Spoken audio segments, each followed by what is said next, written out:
After the Fire USA, a nonprofit group that's focused on supporting communities affected by wildfires. She's been leading delegations to meet with senators and urge them to pass this critical legislation before the end of Congress.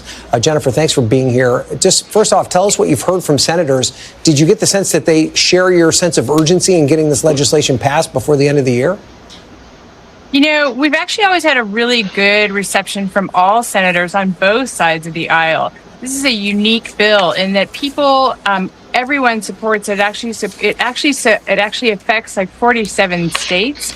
And so there's a huge amount of benefit for people across the board. We hear great things from senators, but also, you know, it's a very convoluted process to walk through politics right now. And we've been on this journey for 3 years. But our bill actually expires at the end of this, the 118th session. And so we do have a sense of urgency. They tell us they have a sense of urgency, but we really need to see them put that into action. Otherwise, it's just words.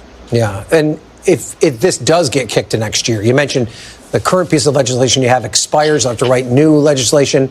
There's also a whole suite of tax bills that could come up for debate, including the extension of the Trump tax cuts. Are you worried that everything could get mixed up with these new priorities with the new administration if it doesn't get done by the end of the year?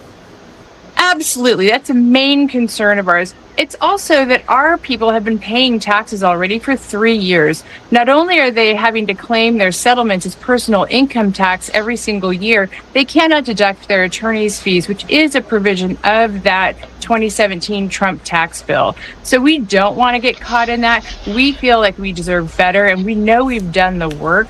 Fire survivors and disaster survivors around the country have been waiting for years for relief from Congress to actually just get back home and rebuild.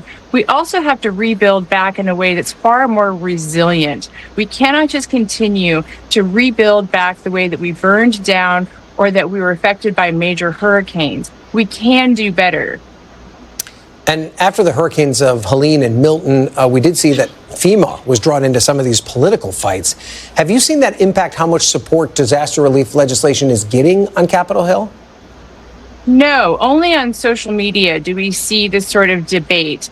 On Capitol Hill, there is a much greater sense of the impact on people's lives because most legislators actually have disaster victims in their homes. They know these people personally. There is an appetite to actually work in a bipartisan fashion, but when we see them get in front of social media, it completely changes the landscape, and there's really no relationship between what we see in the offices of senators and congressmen and what we see on social media. This isn't all of them, to be clear, but it's an awful lot of them, and it's a major concern and also a major frustration. What happened with Hurricane Helene and Milton, making that political, was really unacceptable. And then the follow-up with the discrimination from the FEMA employee only exacerbated an already terrible issue. The people caught in the middle are those who've just lost absolutely everything. And what they're asking for is that America actually step up and help them get home. And we can do that. This is the greatest nation on the planet. And yet we are sitting around like counting likes on Twitter when people who are really suffering need the help of all Congress people to really do their jobs. We need this so much right now in a bipartisan fashion. Let's get back to work in America. And last month, there was a report that President-elect Trump was hesitant to give disaster relief aid to states that he considered politically hostile to him, including initially refusing to approve aid for California after the 2018 wildfires. Are you worried about that again? Is there any way for states or communities to protect themselves against potential retaliation from the White House?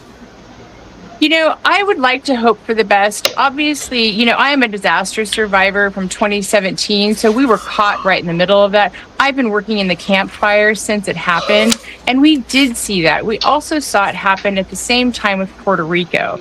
We cannot have politics enter into disaster. And I remember sitting with Kevin McCarthy in 2019 and talking to him about our very big concerns about making sure that Californians were treated fairly. We're the fourth largest economy in the world and largest sub-economy in the world. When you harm California, you actually harm the entire country, because we also feed the entire nation. And so really using politics as any kind of weapon in disaster is completely unacceptable, no matter who does it on the ground, if you're a FEMA employee or if you are the president of the United States. It's unacceptable, and it's inhumane, and it's un-American, and it should never, ever, ever happen again.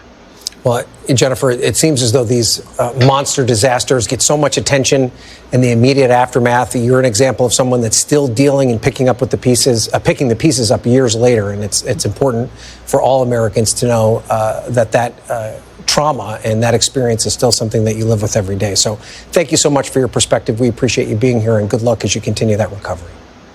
Thank you so much for having me.